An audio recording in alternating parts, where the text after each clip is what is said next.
It is actually a commission he received, and it ended up being, ironically, his own Requiem. He felt that this was going to be his last work. He clearly wasn't at all well himself.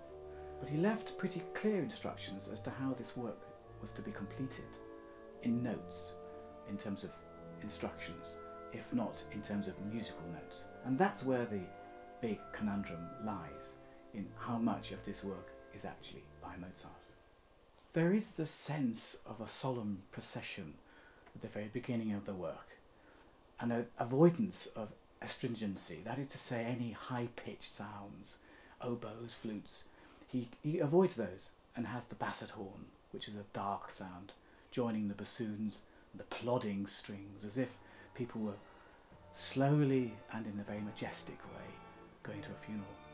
And then the choir then emerges from this introduction, one by one, beginning with the dark sound of the basses to the tenors, to the altos, and then into the sopranos, and then a moment of complete transformation when the first moment you hear the soprano soloist. It's not one of his tunes, it's not one of his melodies, it's plain song. It's in church. It tells us about his roots as a Catholic.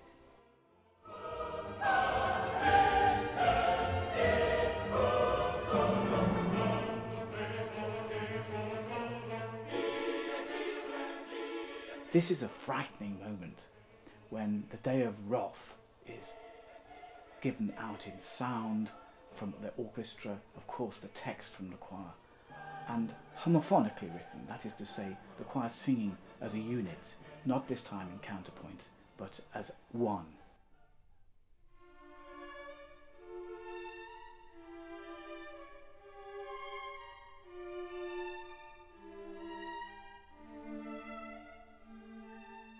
The last few bars that Mozart wrote were the Lacrimosa. He wrote just the first few, and obviously others have completed it. But you can tell from those first few bars exactly what he was trying to portray, which was tears of sadness, of leaving this world. I mean, he was a young man. Who knows what might have been ahead for him? And the violins portray this with the choir rather like a great chorale behind it, weeping in the background.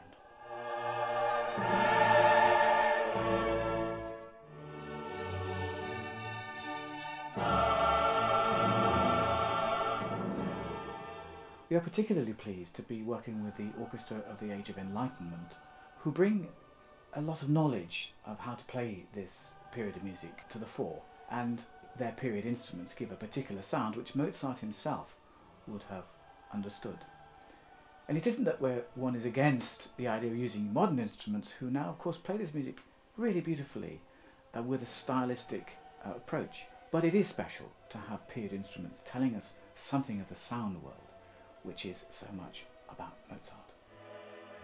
There will always be questions asked about who finished this work, and the general consensus is Susma did much of it.